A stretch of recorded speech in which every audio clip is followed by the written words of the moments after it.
Assalamualaikum warahmatullahi wabarakatuh. Hari ini saya akan mempresentasikan tentang laporan kerja praktik di PT Warna Suprasi Sinergi. Saya Muhammad Kurniawan, tahun 2006-2007-40. Jadi yang pertama di sini adalah latar belakang. Jadi latar belakang di sini yang paling penting adalah untuk melakukan transformasi digital untuk menuntut keandalan, sekaligus dan juga keamanan sistem. Dan juga di sini kita akan melakukan monitoring terhadap keamanan sistem dan juga melakukan konfigurasi terhadap device middle device.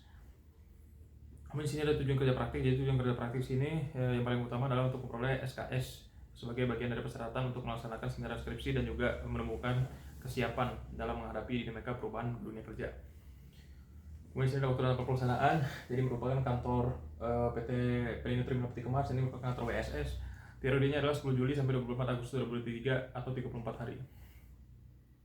Kemudian di sini ada profil perusahaan PT WSS. Jadi ini merupakan perusahaan konsultan IT yang membantu berbagai perusahaan-perusahaan BUMN. Contohnya adalah PT Peti Kemas dan juga PT PDM Service Mada Surabaya. Nah, ini merupakan profil dari PT Terminal Peti Kemas Surabaya. Jadi ini merupakan perusahaan yang di merging pada tahun 2021, perusahaan nasional BUMN. Dan di sini kita mengimplementasikan device jaringan menggunakan VLAN, SPF dan juga Ether channel. Nah, ini merupakan device IoT dan kita tidak melakukan konfigurasi terhadap device IoT, hanya melakukan konversi terhadap jaringan dan juga topologi jaringan. Nah, kemudian sini adalah profil klien dari PDM Surya Sembada. Jadi tujuan utamanya adalah untuk mendukung distribusi dan juga monitoring dari air. Jadi ini lebih berhubungan dengan IoT, sedangkan kita lebih menganalisis jaringannya. Sehingga kita menggunakan device seperti FortiGate dan juga FortiWeb. FortiWeb ini merupakan web application dari FortiGate. Kemudian ini adalah batasan kegiatan magang. Jadi intisarinya kita tidak boleh melakukan penyebaran luasan dari IP. Kalau misalkan di sini nanti saya tampilkan IP, itu hanya merupakan IP dari end device saja, bukan merupakan IP dari middle device. Kemudian sini ada arsitektur jaringan PT Pelindo.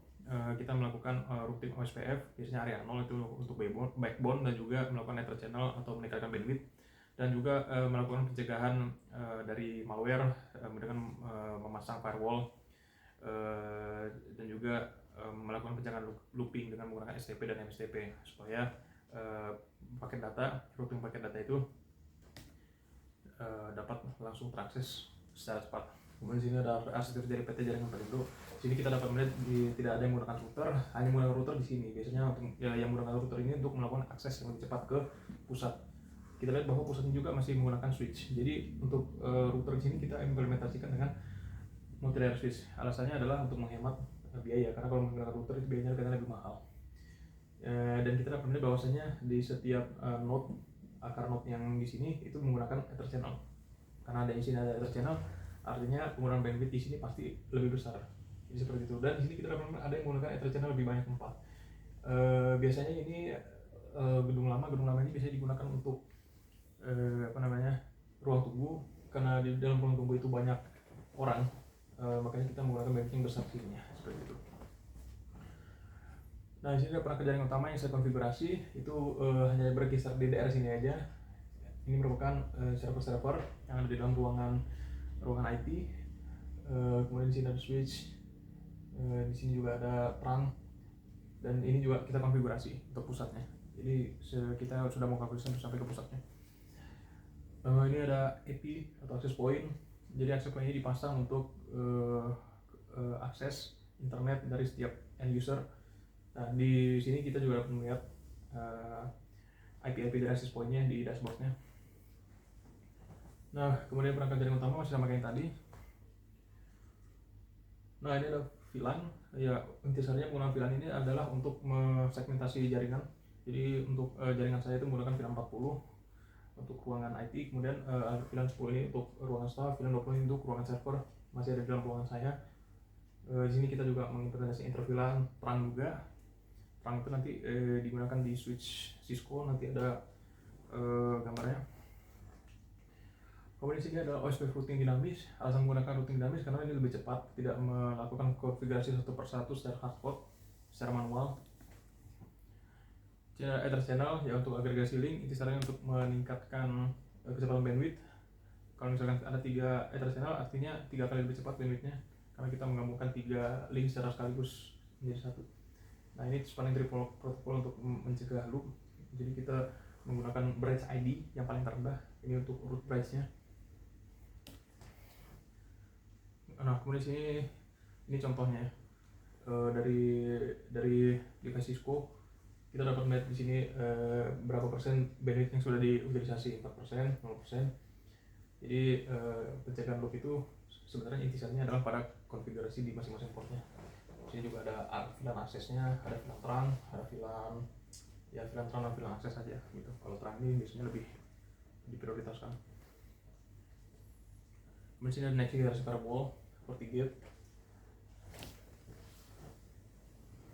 Nah sini juga ada Sanfor IAG, jadi kita sebelumnya dari IAG kita ganti ke IAM ke IAG gitu. Yang ini Internet Access Management ke Access Gateway karena dia lebih universal, Access Gateway. Nah ini contoh dashboardnya dari Sanfor. Kita dapat melihat device-device yang terkoneksi apa aja.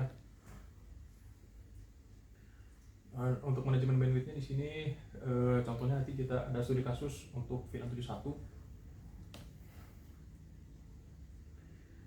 Nah ini untuk manajemen bandwidthnya. Ini di sini kita dapat melihat bahwasanya ada bandwidth yang dialokasikan tinggi, sini 180. Biasanya yang digunakan tinggi itu untuk ruangan VIP ya, ruangan meeting. Biasanya ada video conference-nya. Nah untuk bandwidth yang ini yang pusat bandwidthnya itu pasti lebih besar, 150 misalkan. Cuma di sub bandwidthnya itu biasanya lebih kecil, 15 atau 5 kurang lebih gitu.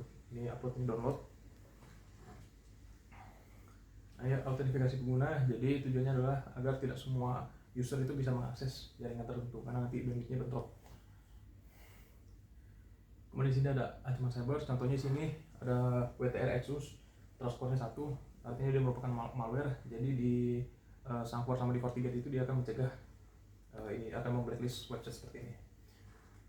Nah ini FortiWeb, itu merupakan web dari FortiGate, firewall FortiGate.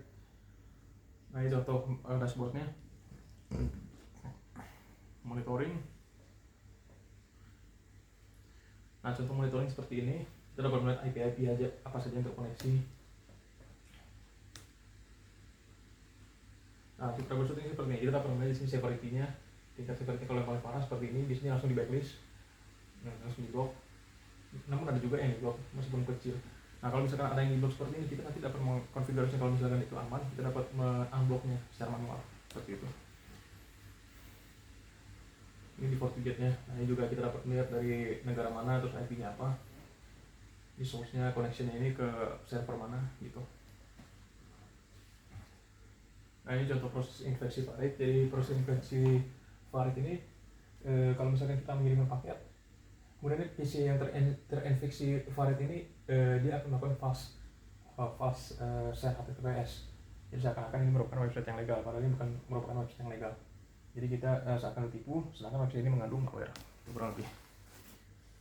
Nah ini sudah kasusnya seperti yang sudah dijelaskan tadi, kita akan mengkonversi VLAN 71. Jadi ada di segmen VLAN 71 seperti ada di topologi yang di depan tadi. Jadi artinya kita mengkonversi meningkatkan bandwidth menjadi 10 Mbps karena waktu itu saat itu akan digunakan untuk keperluan meeting. Jadi kita harus meningkatkan bandwidthnya menjadi 10 MB per second dari 5. Nah ini contohnya kita assign priority menjadi high, yang sebelumnya normal kita ganti ke high karena waktu itu mau dijadikan meeting. Nah ini kita dapat melihat max bandwidthnya kita udah ganti menjadi 10 Mbps. Nah ini kita dapat melihatnya ini di ruangan CEO. Artinya di ruangan CEO ini waktu itu sedang akan dilakukan pertemuan, kita aksen juga priority high di ini untuk SPTP bonus 10. Kemudian destination IP segmen perak. Kenapa IP segmen perak? Karena di IP segmen perak inilah root dari bandwidth tadi. Ini untuk virtualisasi dan cloud. Nah ini untuk partition IoT, jadi intinya IP-nya itu dipasang di ujung-ujung sini. IP yang tadi ada di Unify, IP Unify. Itu kebijakan keamanan, intinya adalah untuk memblokir lalu lintas dan juga melakukan monitoring, menganalisis tingkat keparahan security dari berbagai traffic. Ini integrasi sistem keamanan. Nah ini ada tantangan operasional. Tantangan operasional itu adalah kalau misalkan ada prosedur yang belum lengkap, maka kita harus melakukan pencatatan dan juga adanya tekanan waktu dalam menangani insiden kritis seperti meningkatkan bandwidth tadi. Ini SOP-nya, ini teknologi dan keamanan. Nah, ini dari pribadi. Jadi setelah melakukan ini, saya mendapatkan informasi bahwasanya ini merupakan hal yang perlu ditinjau kembali, terutama untuk melakukan peningkatan terhadap utilitas bandwidth dan juga stabilitas dan skalabilitas dari topologi jaringan. Jadi kurang lebih seperti itu. Dan terima kasih.